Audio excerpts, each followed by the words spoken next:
Hey, I'm Ryan Schramm, broker and owner of Ryan Schramm Real Estate here in San Clemente. Thanks so much for checking out the podcast. Huge thank you to Steve Proffitt for being our first guest ever. You guys will want to see this episode if you like houses, if you like home remodels, if you like design. We cut it up on the most important topics today in construction, from like what the heck is going on with the supply chain issues and how that's affecting remodel timeframes and materials, to how to put together budgets and what improvements to do to a house that's actually going to make you a return on your investment if you were ever to sell the property. So make sure and check it out. Thanks so much. Steve, hey, thanks so much for joining us today, man. Not a problem. Glad to be here. It's good to have you as the first guest on the podcast. I would have been upset if I wasn't the first guest. I love it, man. So why don't you give everybody a little backstory? What is it that you do? And jump into it. Okay, so backstory. Let's go back to I've been in the trades, in the business of construction for about 35 years. From the rightful age of 17, jumped right into framing and worked in the tracks and walked the plates and did all the unsafe stuff that we were allowed to do back then. But so 35 years later, I've been a public works builder. Yeah. I've been in business for myself for the last 30 years. And it's been very successful. I've been blessed. Yeah, that's awesome. So that's the quick story. Yeah, you and I think we met each other like back in 2015-ish. Mm-hmm. And I've known that you did some pretty big. You've had a wide scope of contracting from your public works. Like, what is public works? Well, so again, I started as a framer in the tracks, and that was where I kind of got introduced to the business. Yeah. From 8 years old, I knew what I wanted to do, watching people frame. Mm-hmm. So wood was in my blood. It was something I knew I wanted to do. In fact, I decided not to finish school, and I went right into the trades. Nice. That's why I can put 35 years and be so young. So I got involved in a public works builder, working for a public works builder, and that was schools and colleges and big projects. And then when I finally ventured on my own at 29 years old, I started my first business, and we were doing about $300 million a year with 1,400 employees. So It is a background of it's way too much. And it's not something you can sustain, and it's not something you can really endure if you're a startup. Yeah. These companies that are doing that work now, they're 100-year-old companies, and they're all around the world. Gotcha. And we were just kind of in the right place, the right time. Mm-hmm. And when that all went away in the maybe 2000s, mid-2000s, I decided residential was the right place for me. I enjoyed building my own homes. Yeah. I built 4 homes for myself. Because you're doing you're in pretty much custom homes and remodels, isn't it? Yes. I still do some commercial stuff for old relationships, but it's mostly remodels. I do kitchens. I do something from $10,000 to $10 million. Okay. Is our wide range. Nice. Yeah, that is a wide range. Currently, we're 35 people. We cover Encinitas to Newport, but our home base is San Clemente. Nice. When did you get plugged into San Clemente? Because I know before you were in Carlsbad mainly, right? Your offices. Yes. But now you're up here. When did you guys officially kind of move into San Clemente?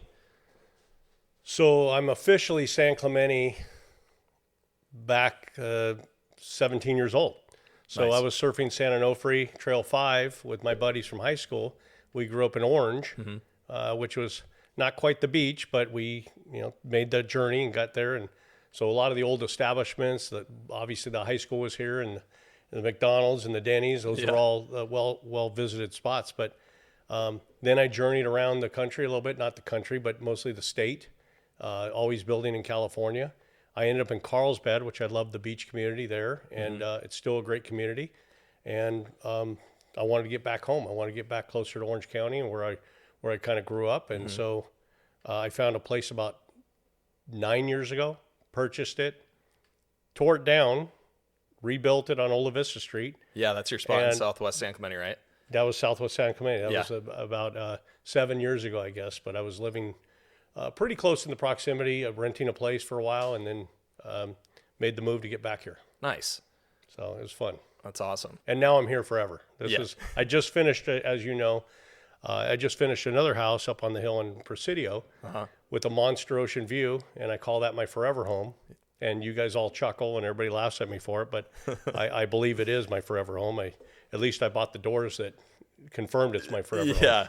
No, I mean, with that view, you can definitely call it your forever home. That's what I'm hoping. How has it been, like that contrast between Southwest versus the Hill for you? It's tough, actually. You don't think you'll miss it, but it is nice being walking distance to the ocean, or at least out with the big hill involved to get back. And even bike rides that I've been doing, I go down to the beach trail and cut across the Dana Point, and it's a great ride until you got to get back. Yeah. And that hill coming back is obviously a journey. Yeah. So I still got the golf cart, still got the electric bikes. Nice. But Southwest, I love it.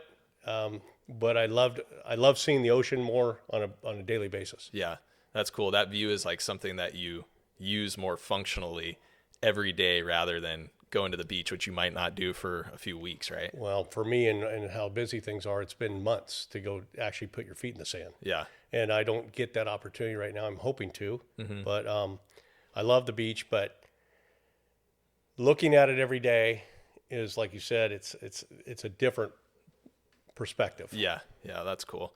So I know you've been slammed. The remodel world, the custom home world right now is very busy.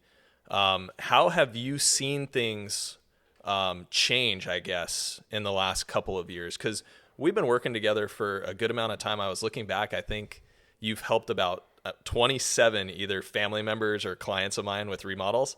So we've been doing this a little while. We've had some success. But how have you seen things change recently, like in the industry? Yeah, I was thinking about that too. I think we go back 6-7 years now. Yeah. And there's been a lot of process. But the industry, the pandemic came and everybody was in the same boat as I was. What's going to happen? What's going on? And for whatever reason, I ended up, as I was looking for office space from Carlsbad to get into San Clemente, I looked at Del Mar Street. I looked at all kinds of opportunities, and they were not the right spot. I looked at the old Radio Shack on El Camino, and it was too big of an area, but I was thinking, what can I do other than construction offices?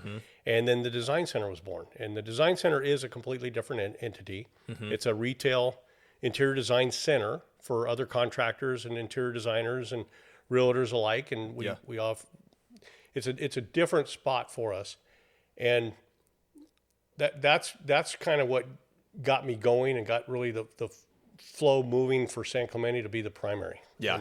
But because is that your official now, or do you still have the Carlsbad offices? No, I don't have Carlsbad anymore. So our home base and everything that we're doing right now is out of San Clemente, right there in El Camino. Nice.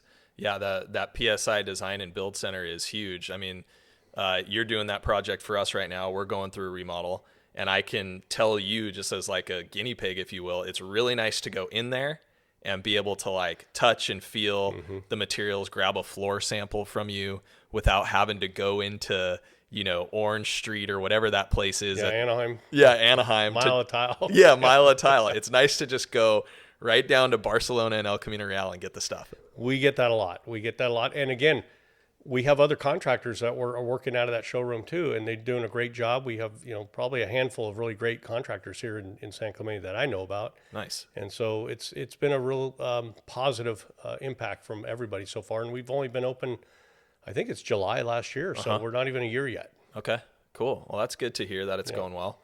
So you having the ocean view, me having the ocean view up on the hill, like we see all those ships out there, right? The big cargo ships. Are there construction materials on those ships? Has that played a role? Like, how is backlog right now with supply chain? So the supply chain issue is anybody's guess. At any given time, we were counting 60 plus ships out there. That was maybe 6 months ago. Yeah. I don't know what's getting any better. And honestly, I don't know what our products that are stuck there. For a while, it was glue. We were having trouble with glue of all things. The painting industry's very struggling for their different pigments that go in the paint and stuff that are coming from overseas. I was wondering about that because you guys were telling us, the team was like, hey, make sure and pick your paint colors early. And we're like, paint? Exactly. Why? Exactly. And I went through the same thing. I ended up changing some colors on my own house on the interior because of what I initially picked. I wasn't going to be able to get that for 2 or 3 weeks. Yeah. You don't think about a lead time for simple things as paint. And again, that was happening a couple months ago. I don't know if it's still the case right now that we're struggling to get paint, but glue products were a big deal. Timber products, which were man-made paralams and stuff, that was a big deal to get. Yeah. There was times that we were looking at framing packages going, we better secure all the material. Right. And then what happens when you secure it and you don't have a place to put it? Right. So it's a very balancing act right now for us, and it still is. But when we talk about ships and some of the bigger issues that we're having in the construction industry, window manufacturers, Right. and a lot of them are here in the U.S., so So it they're doesn't making really have product. anything to do with that, right? We don't know why it is, but Yeah. they must be having part issues. Yeah. A very known window company right now, Anderson Windows. Yep. That's what we went with. You Anderson. went with Anderson. I'd put Anderson Windows in my own home. Yeah. They are telling us now on certain products, if it depends on what you choose, we're waiting for deliveries and we're getting a week before the delivery, they've stopped making that window. They can't way. get the parts for the interior black or whatever it is. Uh-huh. And I'm getting third party from one of my managers in my office telling us about these things. But when that happens, we are stuck holding the bag to explain to our clients Right. that, hey, you know what? The window manufacturer, we have no control of them. We can't make our own windows. They're coming out of a big plant somewhere. But I don't know if the supply chain issues are related to that, but it seems to be an ongoing. I mean, almost, tile's been an issue. Wood flooring can become an issue. Yeah. And it depends on what people select. And if people are flexible, then typically we can find a product that's more available. Yeah, I noticed that too. I think your team has done a good job with us. Like, hey, we need to be aware that some materials might be delayed, back ordered, non-existent. So let's go through and pick stuff that we know we can get right now. Exactly. I just sent an email this morning to a client getting ready to start their house mid-April. Plans are approved. We got a permit in our hand, and I'm asking for a meeting. The meeting's about cabinetry, some of the stuff that's being made in Oregon, made in Indiana, 18 to 21 weeks lead time. Wow. Windows are 12 to 14 weeks minimum. They used to be 3 to 4 weeks. Wow. So if you don't get on them and don't get them ordered, then you have a structure that's sitting there without windows in it. So our motto is we don't want to start the work until we know we got the parts to finish it. Yeah. So we get it, we demo, and we go right through it and stay consistent. Otherwise, you leave people, hanging. Right. So, No, you guys have done a good job for that. You said something permitting. How has that changed? Because I know I tried to go up to the city to pull a public works file or a public records file to see like if a property I was showing had a permit for something way back in the past, and they're not even letting people inside. How has that changed how you guys are doing things? well, some of the communication going to the counter was a lot easier than, I'm not a big email fan, but a lot of people are. And Yeah. we have good communication with the city. Our managers communicate with the city. And the city here in San Clemente, at least, has done a pretty good job considering the pandemic. A lot of complaints you hear from people how long things take. It's that way with any city and any public agency. So I think it's cross the T's, dot the I's, put your plans together correctly. Yeah. When you're looking for public works and you want to understand what might be on that property, their website's very intuitive to click an address in. You can see everything that happened on that property by going to the San Clemente website, and you can get that information pretty much without going in the city. Okay. So it's pretty good. friendly, and even myself, I handle that easy task. There you go. On the fly on a phone sometimes. Nice. But permitting and the process of it is and always has been a process. Yeah. So nothing happens quickly. If you're doing a kitchen remodel, it used to be you can go across the counter and sit and have a conversation, and it was a pretty easy, less than a week thing. Yeah. Now you have to put a full plan together. You got to get everything professionally done. You have to show the site, the setbacks. So there's a little more involved, but as long as you know going in, and when I say a little more involved, a simple remodel, you can spend $5,000 to $7,000 in plans. Right. Just because what they require for you to show. And I think that discourages people when, everybody's on a budget. But, as a licensed contractor, it's the right way to go.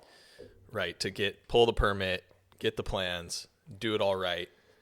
Well, exactly. And you want to make sure that when you leave your client with their product, they've got a permitted project. They can resell, and they don't have a problem going back. And as you know, even when we were doing our doing investment properties together. Yeah. every one of them we permitted. We went through the process. It was a 4 to 5 month delay in the process, but we banged them out and got them done. And when we go to sell the house, we had permitted plans, and they supported what we did, and which was important. Yeah, that was super helpful, actually. It gave the people that were buying those investment homes that you did the remodels on that peace of mind. It's like, here's the job card signed off by the city. And it yielded a better product, I think, at the end of the day. I think it did, and I think it sets a precedence. There's a lot of people out there doing it without that process, and you know, they're risky and something that really buyer beware. Yeah, exactly. So you raise a good point, and it made me think of people like when I'm working with buyers who are looking to get that hill property, for example. A lot of these homes are older, 1970s, they haven't been touched. And the client has the idea, like, we want to do either a massive remodel here or like a moderate remodel. What would you say is the best place for them to start? Like, if they've got a property in mind, it's a fixer-upper, and they've got it secured, what would you recommend to them to be like the best first step? A lot of variables to the question. Yeah. And first step, as you know, and I work with several realtors in the city, and typically I'll run and go look at a property for somebody pretty quickly. Within 30 minutes, I give an idea what they're into. Okay. These older jobs, if they require windows, that's a big expense. Yeah. Cabinetry is a big expense. You start to flip the idea of what people really want, and when they want to start adding on and they want to get more square footage out of them. If there's a lot of times in San Clemente, we're known to have foundation issues, or at least maybe it's not the foundation as much as the soils that our foundations are on. But I do go in and I spend time personally on these types of projects before the buyer gets too involved. Or if they're seriously going to make an offer and they really like the area, we can give them a perspective. And a lot of the good general contractors in town can do that. I would think that they do that with different realtors as well. Yeah.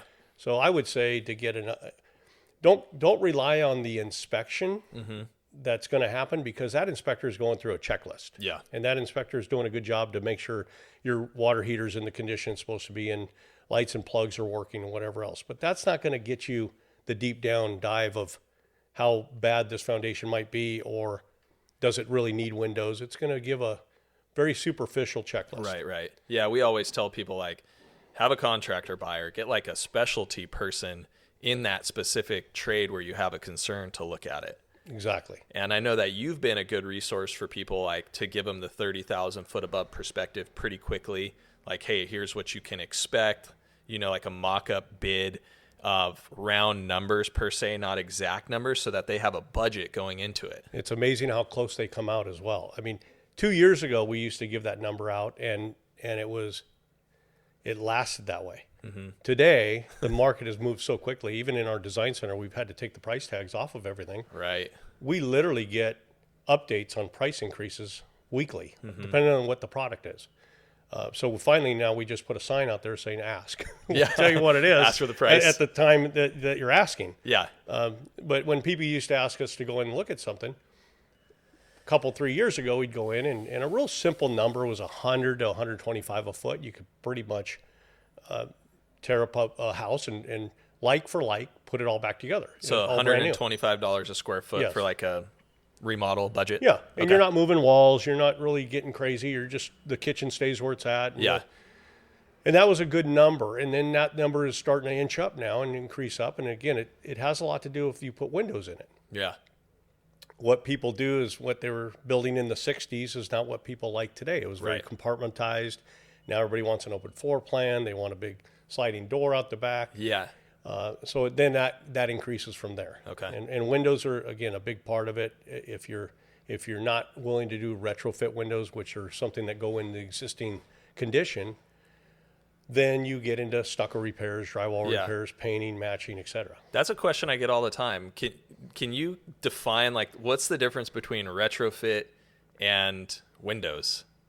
Well, the retrofit windows are now the dual glaze, and they still meet the energy efficiency that the city will require for a window change out. However, it goes into the existing old aluminum fin frame. Okay. So the retrofit frame, basically the window system comes out and the retrofit goes over the top of the aluminum. Then you get this beauty strip that goes around that. And that's that thicker profile that you typically see on a window. Right. It's almost like an extra profile, right? Extra profile. It's maybe 1.5 inches or so, and a lot of times you'll see them in white vinyl, and that's that's the sign of a retro window. And on the outside of it, it's going over the surface of stucco or siding or something at that point. And that's the lesser expensive option. Oh, right? yeah, because the demo is none. I mean, the demo is literally nothing. It's just taking out the old panes and throw them away. Yeah. But if you put a new fin construction window in, new construction we call it, Okay. you got to demo out the whole window up about a foot around the entire window. So whether stucco, drywall, everything has got to come out of there. And then you install the new window, flash it, tie it all back together, patch it. And a lot of times that patch isn't going to be the same look. So the people end up painting the house, and it goes on and on and on. So every time people think, well, I want to do all new windows, I want to do new construction, start counting windows. And I just did it for another realtor, someone I did that for.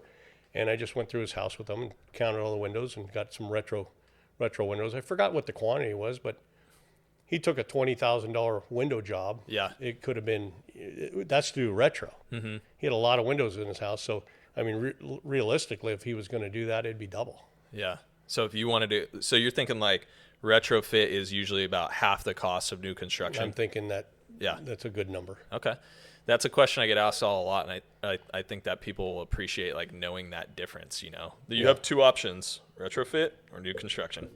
And they're really not options if you're going to do a complete remodel. Yeah. I think that you're going to discount the resale value, especially in a community like San Clemente. If you got ocean view property, and then you're going to go put a retrofit window in on top of your already doing all this other remodel work, I think you're going to do yourself a disservice. Okay, that's good to know. That's one of the things I wanted to ask you is like, when doing a remodel, what are some of like the things that you recommend for people? Like this this is worth it. This is a bang for your buck. I just like as an example, the La Cantina door, the bifolding door, the disappearing door. Yeah. When we see those on listings or whatever, like people want that. So do you see certain things out there and do you recommend certain things that are like, yeah, this is really working out well for people? I think it's a place and a time. So if you can open up a floor plan, people want these big great rooms now. They have these living rooms in front of their house and they don't know, they say, well, we never sit in there. We're never in there. Right. So opening up the floor plan is a big request. And typically first thing I always ask is single story or two story, because it just changes how easy it is. If it's a second story on it, then you've got more structural stuff to deal with. But when we get into it, we typically will assess it. We can give budgets pretty quickly on it, and that will require engineering. Mm-hmm. It will require a permit to do that kind of work because it's pretty involved. Yeah. So opening up floor plans is a popular one. Bifolding windows and doors and big sliders is very popular, and it's recommended. It's a good time to do it. It gets that indoor-outdoor living space. Yes. And even people from out of town, they come visit me, and I've got a 20-foot slider in my house. They're like, don't you have flies? I said, no, I guess I don't. The window's open all the time. Right. I had some people in from Georgia who were like, how do you do it? How do you keep them open? Aren't all the bugs going to come in? I'm like, there really isn't that many bugs. They don't really. Once in a while, when I was at Ola Vista, certain warm nights, you'd see these little white something come around, and then they were just gone. As soon as everything got closed up, they just disappeared.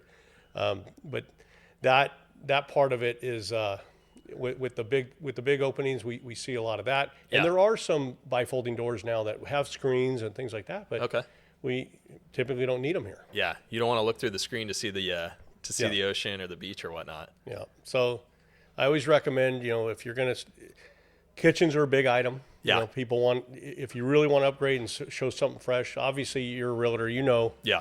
Kitchens and master bathrooms or master bedrooms are kind of unique for people and resale value. And so why not, if you're going to spend the money to remodel it, enjoy it yourself first. And if you end up not keeping the property, well, at least it's going to get its value back. Yeah. No, that's a good point. So the big doors, the big disappearing doors, kitchens, bathrooms, I mean, it's windows, same stuff that we see. Mm-hmm. And I typically tell people like, that's what a savvy buyer is looking for when they come through a house too.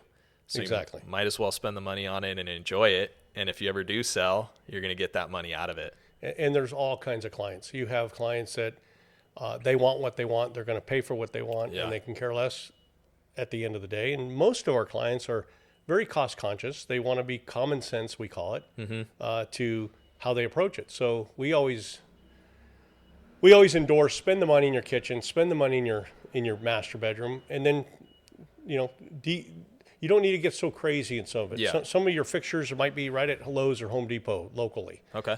You don't have to go get, we call it the Gucci effect, Yeah. on everything. You just don't have to, and you can build beautiful product and not break the bank. Yeah. That's really well put, because it adds up quickly. They're dimes. They're people go, oh, that's only $500. Well, say that 15 times, and all of a sudden you got real money. Yeah. And then, that's $1,500, and say that 15 times, and it just keeps going. And when you're building a project, you're dealing with, 20, 30 different variations of what $1,000 could have been. Yeah. So it's always, I'm living that a little bit right now. You're living it real time. And you've got the budget. I just went through it. Then you got what the wife wants. Yeah. And well, I had my own budget. I set my own budget. I was strong on it for a while. And then once it just started blowing a hole in it, because I wanted my forever home to have my forever stuff, it's like, oh boy. But you kind of know that it's happening. And if you have the value in your real estate, then you feel a little bit better about spending it. Right. And if you have the mindset that this is for me, my forever, I'm going to, be here until I'm not here. Yeah. Then you put your money in it. Yeah, I hear you on that for sure. So a question that I get asked a lot of times, and it might be like, it probably doesn't have a black and white answer, but I get people asking me all the time, like, do I have to pull a permit for this? Is there a simple answer for like what you have to pull a permit for and what you don't have to pull a permit for? So that's a great question. It's a very gray area. Yeah. We do work in Laguna Beach sometimes, and that gray area just becomes very black and white. It's everything. Okay. You're going to paint the house, it's a permit. Yeah. You're going to do anything, it's a permit. In San Clemente, there is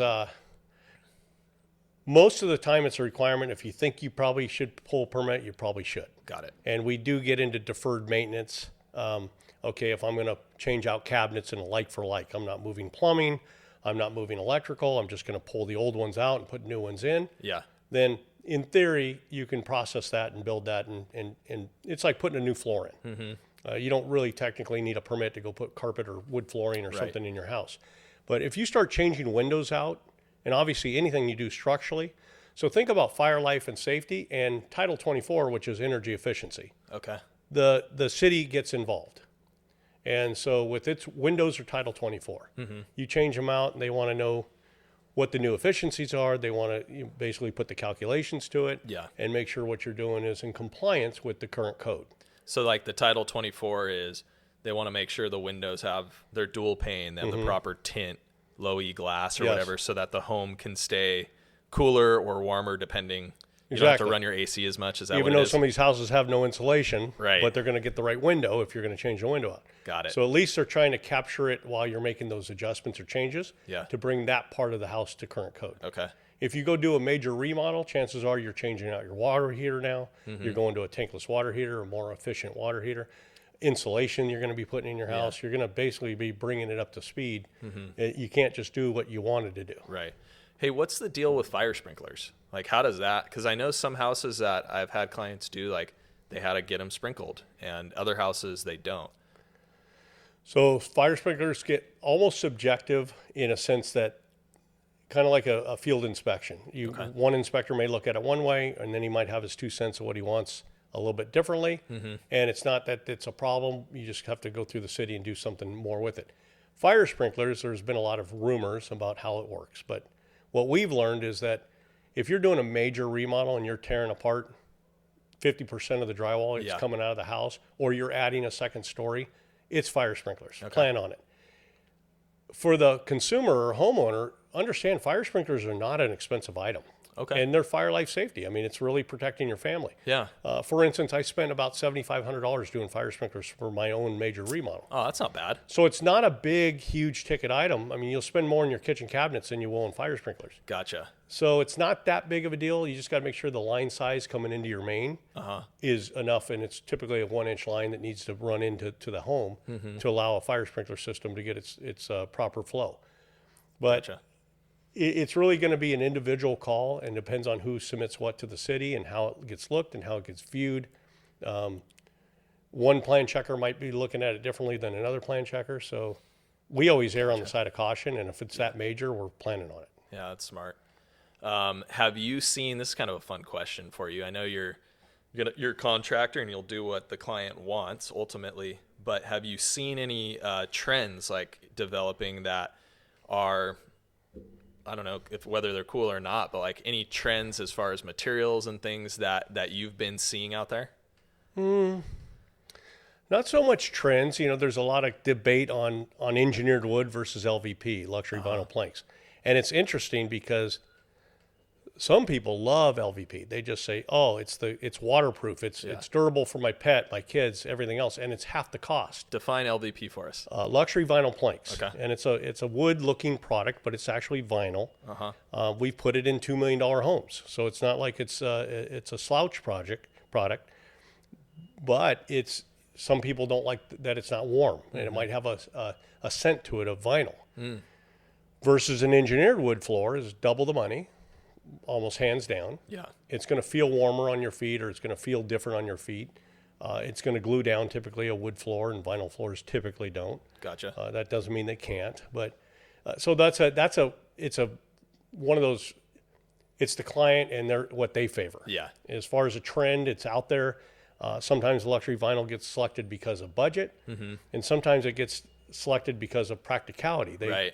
I mean, maybe they want to wash the dog in the middle of the kitchen. I don't know, but it's waterproof, literally. Yeah. So as far as trends, like what we see, and we see a lot. There's a lot of variables to our business. You have this farmhouse look that everybody wants. They watch these HGTVs, which are our biggest nightmare for a contractor, is the people that are watching those shows and think that the price is half and you can do it in record time. But you see a lot of that farmhouse look. You see a lot of the modern contemporary. You see a lot of the retro stuff. So we love it all. We'll entertain any of the different styles and what's out there. And sometimes people bring us something that we haven't really seen before, and we'll investigate it. And if it makes sense, and if it can be waterproofed, if it can be warranted, if it can be managed, and the client's happy with it, then yeah, we'll install anything. Nice. Yeah, well, that's funny about the HGTV because it really shapes the audience out there. But it's a drag. Yeah. Some of the stuff that these like HGTV shows like Flip or Flop, these are like professional flippers that are out there like turning and burning and getting cheap material finishings. Like they look good on camera, but when I've gone through those homes, it's not pretty at all. Very sad, honestly, and very sad as a contractor and somebody that's done some, I call them home conversions. I don't even like the word flip. It's a 4-letter word. Yeah. Home conversions is what we do. And when we go in there and if we take on a home conversion project, we gut it. We take the wiring out, we take the plumbing out. If it needs something new, we put it new. Yeah. Because ultimately it's an infrastructure before it's a home. Right. And it's got to function and flow. But these flip homes that you see, I've walked into a couple and I'm sad for the person that's going to buy it, and they're not taking a look at it, or because of the availability on the market, it gets desperate for people. Yeah. And it's unfortunate because there's some really shoddy work being done out there. Yeah. And there's some excellent work being done out there too. I see a lot of good contractors in town that are doing great jobs, and I follow them on Instagram and I like their stuff, and they do the same with us, and that's camaraderie, and that's kind of a positive for our area. But I think you have a really good collaboration with other local contractors, because at the PSI Design and Build, don't you sell to other contractors, right? Of course. Okay. Yeah, it's a design center, and they get discounts, so they can come and buy cabinets cheaper than maybe if they go somewhere else, and it's convenient. Like you said, if you're a contractor working in town, it's just as convenient to go down the street or send your client to our designer, and they design a kitchen together, and it works, and it's very professional, and it's handled very professionally. And I won't name drop, but there's 3 or 4 contractors that we do work with them, and they do work with us. Nice. And so we try to share the business. Yeah. And it's been favorable so far. That's cool. I know that when you had the design center idea, it was a big idea, and I haven't seen anything like that in town. So I think it's super cool that you stepped into that and made it happen. And it's been really fun to see it take off, because it's like, that's our really only soup to nut from a contracting perspective, like me as a homeowner that wants to remodel, that's my only option in town to go from point A all the way to point B. Well, I'm glad you see it that way, because my office, when it was going on, Yeah. thought I should have my head examined. And then the fact that we were in the middle of COVID when I signed that lease Right. for 10 years, it was like, wow. But that storefront has been a godsend. Nice. It is, people walk in curious. Right. And a lot of times they've walked in, and if we'll only take on so much work like anybody else. Mm-hmm. And that's why we've been sharing even some of the business by handing it to other preferred contractors and letting them go do something with it as a lead. Gotcha. Because again, we'd rather give it to, it's a service for the community. Yeah. So if these people are needing a kitchen or bath remodel and it's something we can't help them with, or something we think that might be better slated for one of the other guys in town, Mm-hmm. we've handed those leads off. And no questions asked. They're not for money. It's for the camaraderie of let's work together. Yeah. We are in a community that even with most of the homeowners, they want to buy local. They want to stay local. They want to do local business. Yeah. And so with the contractors, I'd rather hand it to one of the other 3 or 4 or 5 guys that are in town and let them have a shot at it than for somebody else to go find a out-of-town contractor to do the work. And you're doing a service too to the end user, to the people in the community. Like, you're not taking on too much business. Where, like, yeah, we can't really help you right now, but just go work with whoever. You're giving them a solid referral. When you're in your prospective trade, even realtors, right? You think, oh, everybody knows a realtor, until somebody doesn't know a realtor. And it's like, what? You don't know a realtor? So as a contractor for 35 years, I'm thinking everybody's got a contractor. Yeah. I think it was when I met you that I realized, well, not everybody doesn't have a contractor. Right. And yet it's a good person to have on your team. I mean, Yeah. a good accountant, a good attorney, and having a good contractor on your team or part of your repertoire, whatever you're doing, is important. Yeah. Especially if you're going to go buy a house, sell a house, build a house, anything that you're going to do that has to do with construction. And again, our company does things from very, very small amount of money to, very large stuff. So, Yeah. And a lot of my stuff now is repeat business. Nice. In fact, once we've done a job with somebody, typically it'd be a surprise. I don't know of any that have gone somewhere else to do the second or third job. And so in some cases, we're 3 and 4 projects in with people. Nice. So that's been fun. Yeah, I have noticed that. Like, having a contractor in your repertoire is super important. You'll need advice later down the road. You'll need somebody, you like us, for example, we know how each other works, and you develop that relationship with your contractor, and you can get good advice. So it's very easy in a town that I get a lot of, oh, you showed up. Oh, you called back. Really? Oh, you came when you said you were going to go there. And I don't know if that's the old school or just, a level of professionalism, but we are in a very busy time. Mm-hmm. In fact, we're probably in one of the busiest construction times that I can remember. And I've been through a couple different scenarios of bad times. And I want to regress to the HGTV thing, because I just did a meeting maybe 3 weeks ago, and the couple was big on the HGTV. And the misunderstanding about it is some of these things are coming out of different states, which the permitting process is completely different. I just talked to a friend building in Alabama. There is no permit. There is no process. You build what you want. Whatever you draw, you basically build. So there's a lot of states like that. I don't know them all, but we are very stringent in where we live and how it gets done. So in a process of, and I think we were going to talk about that a bit, was in the time you say you want to build something or you want to remodel your house. Yep. I mean, from the time you hire somebody, it's going to take that person 2, 3, 4 months to get the plans ready. Gotcha. And it's going to take the city 3, 4, 5 months to get done. You're not building anything or doing anything for 8 to 10 months. Okay. From the time you want to. Yeah. Is that for a remodel or? For a major remodel. Okay. I mean, a kitchen thing can be done much faster than that. Yeah. But like you said, if you're doing a like for like, something like that. Yeah, if you're doing structural stuff in the house, you're gutting a house and doing quite a bit of work, it's a process. So 8 to 10 months, somebody should budget for like a pretty serious remodel. Just to get to the building part. Okay. You could have 6 to 8 months, 10 months of construction. Yeah. So it's a lot going on, but these HGTVs, they make it look like a commercial break and then boom, it was there. And I used to watch sometimes that one with the Gaines or something, and they have this beautiful design work that gets done in the front end of the show, and it was wow, there's about $10,000 worth of interior design work going on there. and nobody ever says anything. And then when they give the budgets, they don't tell you that a lot of the stuff's been donated. I mean, you see all the credits run, and you got Lowe's and all these appliances and things being. So you don't know if that's part of the original budget or not. It couldn't be, because you can't do it for what some of those shows are. So I walked in on a potential customer, and they were talking about HGTV, and they were, unfortunately, the more they were talking, I can put numbers in my head pretty quick and get an idea where they're at. Right. And they were thinking half of where their budgets are going to be. So they had to have a little bit of a wake up call. Yeah, and I try to do it as diligently as you can, but you don't want to tell somebody what they want to hear. You want to tell them the truth, and you want to tell them the facts, because for them to dig into their budget, if they plan for $250,000 and they can plan to spend the $250,000, but if you tell them 125 and 250, 275 later, that's going to hurt people. Right. And it's better to be upfront, and maybe they don't use you, but buyer beware. If you're getting some prices from licensed contractors, and then maybe you go to a handyman or something else and you get half the price, right? Be aware, because it's going to cost you more when you get a licensed contractor come fix it. Yeah, that's a good point. It's going to come out in the wash somewhere. Somewhere it comes out. Nobody rides for free. Yeah.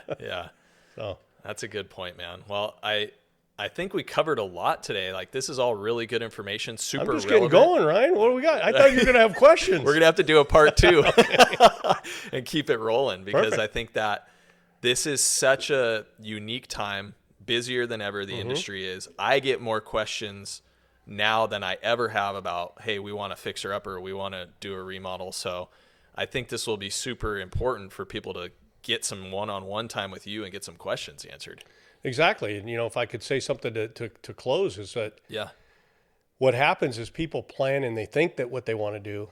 And if they think they're going to do it, again, we're one company. There's 5 or 6 I can name off right now in town that are excellent general contractors and designers and people that you can build with.